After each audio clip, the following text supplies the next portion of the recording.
সম্রাট বাবরেরই একটি সেনাপতি ছিল। 1528 সালে মসজিদ নির্মাণ করিল। বাবরি মসজিদ নামে এই মসজিদটির নাম দিল।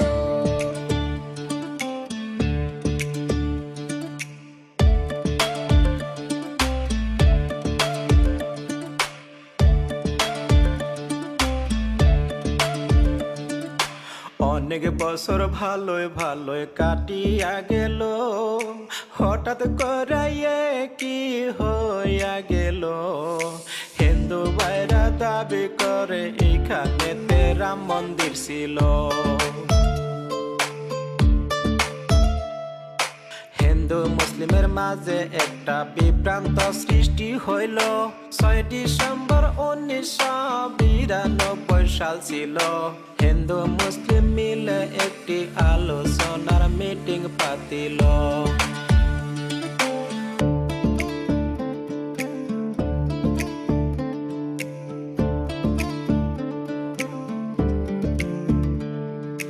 রাম মন্দির ভেঙে দিয়া মসজিদ বানাইছে, হে বলিয়া হিন্দু বাইরা দাবি করতাছি।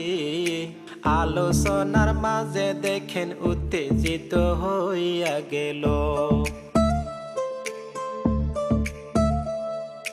কয়েক ঘন্টার মাঝে মসজিদ ভেঙে চুরমার করিল। এইভাবেতে বাবরি মসজিদ শেষ হইয়া গেল।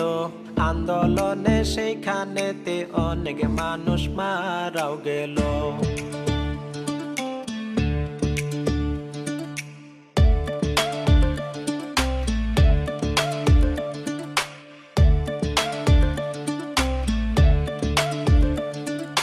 মসজিদের মাটি নিয়া কেস চলতেছিল। 2019 সালে সিদ্ধান্ত হইল। সুপ্রিম কোর্টে রায় দিল এইখানেতে মন্দির বানাইব। মুসলমানকে 5 একর মাটি দিবে, এইভাবেতে আদালতে রায় দিছে। তারপরেতে পরিস্থিতি অনেকটাই নিয়ন্ত্রণ হয়েছে।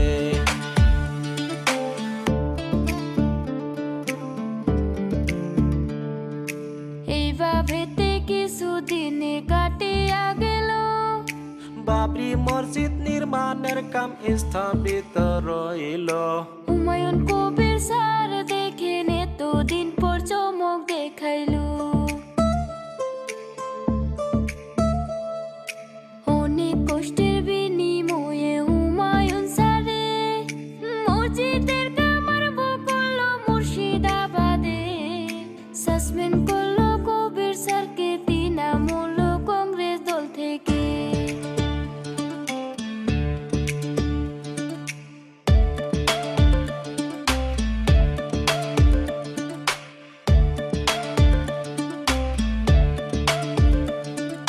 সেলুট জানাই হুমায়ুন স্যার আপনাকে। সারা দেশের মানুষের মন জয় গেছেন করে। মন থেকে দোয়া জানাই হুমায়ুন স্যার আপনাকে। এই পর্যন্ত